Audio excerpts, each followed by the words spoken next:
Shani mic പഠിച്ചു. സഫ. ഞാൻ റോഷൻ. നമുക്ക് മാത്തമാറ്റിക്സിൽ ഒരു ചെറിയൊരു ഗെയിം ചെയ്യാം.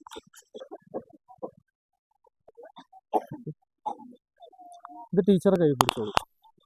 ഓക്കെ, ഇത് ഓപ്പൺ ചെയ്യണ്ട. ഞാനിപ്പോൾ ചെയ്തതെന്താണെന്ന് വെച്ച് കഴിഞ്ഞാൽ ഒരു പ്രഡിക്ഷൻ എഴുതി ടീച്ചറെ കയ്യിൽ കൊടുത്തിട്ടുണ്ട്. ഇവർ 3 പേരും കൂടെ ഒരു മാത്തമാറ്റിക്സ് ചെയ്യാൻ പോവുകയാണ്. ഓക്കെ, അതിൻ്റെ ആൻസർ എന്താവും എന്നുള്ളത് ഞാൻ മുൻകൂട്ടി കണ്ടിട്ട് എഴുതി കൊടുത്തിട്ടുണ്ട്. ഓക്കെ, മോളുടെ മൈൻഡിൽ ഇഷ്ടപ്പെട്ട ഒരു 5 ഡിജിറ്റ് നമ്പർ ആരും കാണാണ്ട് ഇതിൽ ടൈപ്പ് ചെയ്തോ. ഞാൻ മാത്രം കണ്ടാൽ മതി. ഇഷ്ടപ്പെട്ട ഒരു 5 ഡിജിറ്റ് നമ്പർ. ഓക്കെ, ഞാൻ പ്ലസ് അടിക്കുന്നുണ്ട്.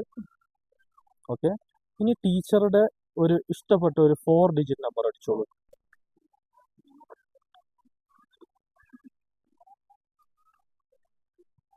ഓക്കെ, ഞാൻ പ്ലസ് അടിക്കുന്നുണ്ട് ടീച്ചർ. ഓക്കെ, മോളുടെ ഇഷ്ടപ്പെട്ട ഒരു 4 ഡിജിറ്റ് നമ്പർ അടിച്ചോളൂ. ഓക്കെ, അപ്പോൾ 3 പേരും മോള് 5 ഡിജിറ്റ് നമ്പർ അടിച്ചു, ടീച്ചർ 4 ഡിജിറ്റ്, മോള് 4 ഡിജിറ്റ്. ഞാനത് ഈക്വൽ ടു കൊടുക്കുന്നുണ്ട്. ഓക്കെ, നമുക്കൊരു ആൻസർ കിട്ടി. 3 പേരുടെ ആൻസേഴ്സ് നമ്മൾ പ്ലസ് ആണ്. നിങ്ങൾ ടൈപ്പ് ചെയ്യാൻ പോകുന്ന നമ്പർ ഏതാണെന്നുള്ളത് എനിക്ക് എന്തെങ്കിലും ഐഡിയ ഉണ്ടായിരുന്നോ? മൈൻഡിൽ തോന്നിയ വെറുതെ ഒരു നമ്പർ അങ്ങ് ടൈപ്പ് ചെയ്തതല്ലേ? ഓക്കെ, ഇത് എനിക്ക് അറിയാമായിരുന്നു എന്ന് പറഞ്ഞാൽ വിശ്വസിക്കാൻ പറ്റുമോ? നിങ്ങൾ ഇന്നിപ്പോൾ ടൈപ്പ് ചെയ്യാൻ പോകുന്ന നമ്പർ എന്താണെന്നുള്ളത് എനിക്ക് അറിയാമായിരുന്നു എന്ന് പറഞ്ഞാൽ, കാരണം ഞാൻ നിങ്ങളെ ഇൻഫ്ലുവൻസ് ചെയ്തു എന്ന് പറഞ്ഞാൽ വിശ്വസിക്കാൻ പറ്റുമോ? വിശ്വസിക്കാൻ പറ്റില്ല. ഓക്കെ, ഒന്ന് ക്യാമറ എല്ലാവരും കണ്ടോളൂ.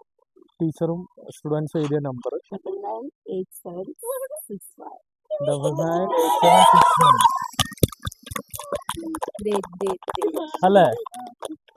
Thank you.